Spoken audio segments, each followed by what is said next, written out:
Vamos lá? Põe lá. Essa é foda, hein? Essa é foda. Ô, Luísio, você prefere assumir que você é abusador ou você prefere assumir que você é broxa? É isso, broxa. Cara. O cara ficou no dilema. Depende, você vai preso porque é broxa? Então pessoal, vamos lá. Defesa de ministro do STJ apresenta laudo de disfunção erétil para contestar a acusação de importunação sexual. Laudo foi anexado a processo que tramita sob sigilo no STF. Vamos lá. Que isso é outra coisa também, né, cara? Como é que o negócio tramita sob sigilo e a gente está lendo a notícia? Como? Cara, sigilo no Brasil nunca é respeitado. É impressionante isso, cara. A defesa do ministro afastado do Superior Tribunal de Justiça, STJ, Marco Buzzi, apresentou laudos de que o magistrado sofre de disfunção erétil para contestar as alegações de uma das pessoas que o denunciaram. Os advogados anexaram os documentos ao processo que tramita no STF para sustentar o relato ser incompatível com a condição médica do acusado. Afastado das funções de fevereiro, Buzzi é alvo de 2 acusações de importunação sexual consideradas graves pelo próprio colega da corte. Eu vou te falar uma coisa. Primeiro que disfunção erétil não é uma coisa que ela é 100%. Não é que o cara é 100% broxa. Se o cara, por exemplo, ele tem um não fetiche... impede o cara de ter desejo sexual e de... Exatamente, cara. Eu posso assediar uma pessoa e não Exatamente. tenho disfunção erétil. Exatamente. A pessoa, o primeiro que é o seguinte, tem caras que têm aqueles fetiches estranhos. Então, vamos supor, o cara, sei lá, ele gosta de... Anã. Ele gosta de anã e gosta de apanhar. Beleza. Ele gosta de apanhar de anões. Aí, beleza. Ele pega uma mina gata, ele tem uma disfunção erétil. Como eu sou broxa. Mas, de repente, se uma anã começar a bater nele, ele fica loucão. Então, a disfunção erétil, que 99% das vezes é psicológica e não física, né? Ela depende disso também. Fala aí. Eu trabalhei... Com broxa. Não, com broxa eu trabalho todos os dias, mas no passado... Ô, Luiz, ela tá te expondo aí, velho. Que isso, respeita a menina, tá louco. Eu estagiei em direito trabalhista e eu atuei num processo em que o gerente de uma grande rede de sanduíches, que eu não vou falar do nome, ele passava abrindo o sutiã das atendentes.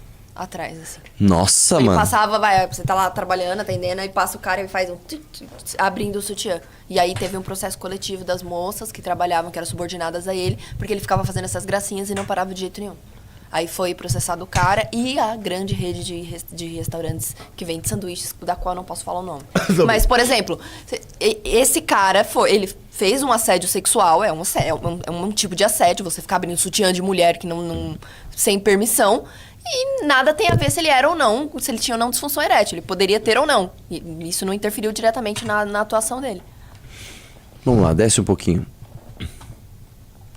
As informações no portal Metrópolis teve acesso a documentos que Buzzi teria disfunção erétil de origem multifatorial, ausência de libido, hipogonadismo. O que é hipogonadismo mesmo? Até funcionamento deficiente dos testículos com produção insuficiente de hormônios ou gametas, que também não tem nada a ver, porque o cara pode simplesmente tomar uma injeção de testosterona. E ausência de ejaculação anterrógrada. Eu não sei o que é isso, cara. Ejaculação anterrógrada. As pessoas estão entrando no Valete Plus, vamos ficar felizes por elas. Datado de 6 de fevereiro, laudo aponta não haver respaldo para a hipótese de disfunção sexual exacerbada, dado o comprometimento da função sexual masculina. O documento também cita histórico de cirurgia de próstata, diabetes, hipertensão e uso contínuo de medicamentos. O laudo foi anexado para contestar as alegações de uma jovem de 18 anos que o acusou o ministro de tentar agarrá-la 3 vezes na praia de Balneário Camboriú, em janeiro desse ano, durante férias com família do próprio magistrado. Buzzi também foi acusado por uma funcionária terceirizada que trabalhou no gabinete dele na função de secretária. Desce um pouquinho. A Polícia Federal vai investigar o disparo de mensagem integrantes do STJ sobre o caso. O envio da mensagem feito por um número de DDD do Rio Grande do Sul despertou a desconfiança de ministros da corte que se trata de uma forma de tumultuar o julgamento do plenário do STJ que deve decidir o destino de Buzzi. A mensagem enviada aos ministros obtida pelo fala em reviravolta no caso Buzzi, dizendo uma das supostas vítimas afirmou em depoimento que não houve nada e que ele sempre foi respeitoso. Tipo assim, o cara comprou esses serviços, tá ligado? Dispara uma mensagenzinha assim. Acusações, as vítimas não recuaram dos seus relatos, a equipe apongou que ele fez de Buzzi foi atrás de uma terceira mulher que foi citada no depoimento de uma das vítimas, mas que negou ter conhecimento dos episódios de assédio. Desce um pouquinho. É um absurdo, tal, foi surpreendido com o teor das investigações. Desce aí mais. Peraí, sobe aí, esse é o último parágrafo, é importante. Conforme informou o blog nos bastidores, Buzzi tem sido aconselhado por colegas a antecipar a aposentadoria e sair definitivamente do tribunal, estancando a sangria provocada pelo episódio, mas, pelo menos por hora, não tem dado sinais de que vai tomar decisão nesse sentido. Porque, tipo assim, ó, cara, deu tudo errado pra você. Só se aposenta e você fica com o salário vitalício. Só se aposenta. O cara quer o poder, mano. Ele não quer se aposentar. Ele quer continuar lá. Vamos lá? Próximo. Projeto que cria Pix Pensão é aprovado em plenário. Vamos lá. O pagamento automático de pensão alimentícia por Pix foi aprovado pelo plenário tal. O chamado Pix Pensão vai automatizar o pagamento mensal da pensão para a conta do bem. Peraí. Breaking news, o pessoal tá falando que a redução do IPVA foi aprovada, do Kim. Vamos ver. CCJ, tá, pessoal? É CCJ, tá? A que foi utilizada pelos secretários de Fazenda dos estados é de que o IPVA depois se transforma em boas rodovias, em educação, em saúde. E eu pergunto para a população brasileira que nos assiste se este retorno do imposto está vindo por parte dos estados e por parte dos municípios. Se você está satisfeito com as suas UPAs, as suas UBSs, as suas rodovias, se você está satisfeito com a segurança pública do seu estado, não está. Então, o problema do Brasil não é falta de arrecadação, é falta de competência dos gestores públicos, né? Aliás, passo a rebater agora, ponto a ponto que foi colocado, eu escutei atenciosamente o deputado Helder Salomão. Primeiro ponto, deputado, conheço bem o 17 da LRF e o 113 da DCT. Barrei dezenas de projetos do PT na Comissão de Finanças e Tributação por violação a esses dispositivos. Não é o caso da minha PEC. Primeiro, apresentamos as fontes de compensação. A limitação com publicidade institucional, que a gente sabe que muitos prefeitos, muitos governadores e o presidente da República abusam para fazer propaganda pessoal, em vez de fazer propaganda de interesse público. Então, propagandas de vacinação que são importantes, propagandas para demonstrar acesso a políticas públicas que são importantes, não. É só para mostrar, governo do Brasil está fazendo isso, está do seu lado. É propaganda eleitoral, na prática. Apresentamos essa fonte de compensação que foi mantida pelo relator. Não sei se o deputado Helder não prestou atenção ou não teve acesso ao relatório que está no sistema, mas essa compensação foi mantida pelo relator. Então não é verdade que não existe compensação mesmo depois do voto do relator. Da publicidade institucional foi. Da publicidade institucional foi. Da publicidade institucional foi. Então esse é um ponto. Não é verdade que não tem compensação. Outro ponto. Me espanta que o deputado Helder tenha dito, olha, critico porque falta compensação, mas elogio porque o relator tirou uma compensação. Então você precisa se decidir. Ou é a favor de compensação ou é contra compensação. E o ponto que a gente coloca aqui era a limitação dos gastos com os parlamentos que, mais uma vez, Congresso Nacional Brasileiro, as Assembleias Legislativas e as Câmaras de Vereadores são das mais caras do mundo. E, mais uma vez, os parlamentos brasileiros também, assim como as prefeituras, os governos estaduais e o governo federal, não dão o resultado esperado pela população e não justificam o gasto que tem hoje. Na comissão especial em que nós vamos debater o mérito, deputado Helder, o impacto nós já temos. E eu tenho o estudo e eu tenho a memória de cálculo é de 38 bilhões de reais. Não sei de onde os municípios tiraram 50 bilhões de reais, eu pediria a memória de cálculo, apostaria de que eles não têm, mesmo porque, infelizmente, parte dos prefeitos brasileiros não sabem fazer conta, não à toa boa parte dos municípios estão tão endividados, principalmente com seus regimes próprios de previdência, com a irresponsabilidade fiscal dos municípios e dos estados também. Então, infelizmente, é sintomático que o cálculo que tenho apresentado aqui tenha sido errado. E um ponto que eu quero também ressaltar, a covardia dos governadores. Porque eles se esconderam atrás dos seus secretários de Fazenda para lançar notinha contra a PEC, mas nenhum governador teve a coragem de vir na audiência pública, nem institucionalmente nenhum secretário de Fazenda teve coragem quando a gente chamou. Não quiseram participar do debate. O governo Lula, mesma coisa. Convidamos o governo Lula, não teve coragem de colocar o seu posicionamento na audiência pública. Faltou. Não teve a dignidade de mandar um técnico sequer. Então, esses pontos precisam ser colocados.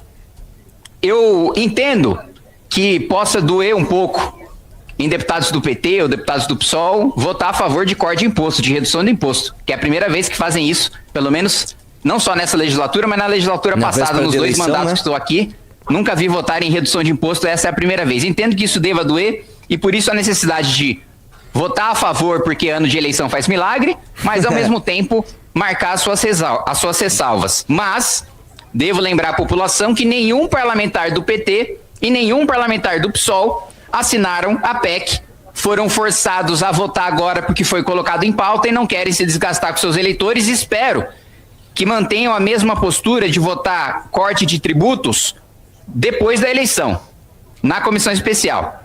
Também recomendo que o deputado Helder e a base do PT assistam à entrevista coletiva que eu concedi do momento do protocolo, em que nós temos para apresentar na comissão especial mais de 200 bilhões de reais em diferentes compensações que podem ser colocadas. Privilégio para cortar, seja tributário, seja de supersalário, seja de desonerações setoriais, não falta no nosso país. Gasto para cortar não falta. O que faltou nesse governo foi disposição para cortar esses gastos, né? Boa parte deles privilégios para a elite brasileira, privilégios tributários, cerca de 200 bilhões de reais que saem do pagador do imposto brasileiro, que é o mais pobre, porque nossa tributação está baseada no consumo. Aliás, sobre tributação baseada no consumo, o deputado Helder também colocou que a minha PEC poderia estar em desconformidade com a reforma tributária. Também não é verdade. A reforma tributária foi sobre o consumo. A reforma tributária não tratou sobre o tributo sobre o patrimônio, que é o caso do IPVA. Então, todos os pontos que foram levantados estão rebatidos. Tudo que precisa ser sanado será na comissão especial. O que foi colocado... também um exemplo que foi dado pelo deputado Helder. Aquele que tem um carro de 30 anos vai pagar mais do que quem tem um carro novo. Mentira, se o carro tem mais de 20 já não paga nada de IPVA. Então, esse é outro ponto de conhecimento de legislação que precisa ser colocado. A compensação existe, a estimativa de impacto existe, à disposição na comissão especial, e eu espero que o relator, o deputado Rodrigo, continue sendo relator da comissão especial. Espero que o presidente Hugo Mota instale a comissão especial o mais rápido possível. E espero que a postura aqui, não tem nenhum deputado do PSOL, todos faltaram, mas que a postura dos deputados do PT de votar favoravelmente essa matéria na CCJ permaneça depois da eleição, quando nós devemos ter a votação na comissão especial, e que os prefeitos e os governadores que mandaram seus técnicos aqui para municiar o governo, para discursar contra a PEC, que pelo menos um deles tenha coragem de se posicionar publicamente. Que pelo menos um governador tenha coragem de falar: olha, eu quero manter o IPVA como está hoje no meu governo, porque o meu governo dá resultado com esse IPVA. Eu quero ver um governador que tenha coragem de dizer isso. Eu quero ver um prefeito que diga: o meu repasse do IPVA, eu dou resultado no meu município, meu cidadão está satisfeito, por isso eu quero manter o IPVA como está hoje. Quero ver um. Não quero mais que se escondam covardemente por trás dos seus técnicos. Os técnicos, não tenho dúvida de que são competentes e de que fazem um bom trabalho. Agora, quem toma a decisão é o político. E é o político que tem que ter coragem de sustentar o seu posicionamento na frente do seu eleitor. Obrigado, presidente. Senhor presidente, só para agradecer a confiança... O cara é bom, hein? Baita fala. Vamos lá? Parabéns pela aprovação da PEC na CCJ. Eu quero ver... E outra, a gente tem que lembrar uma coisa, tá?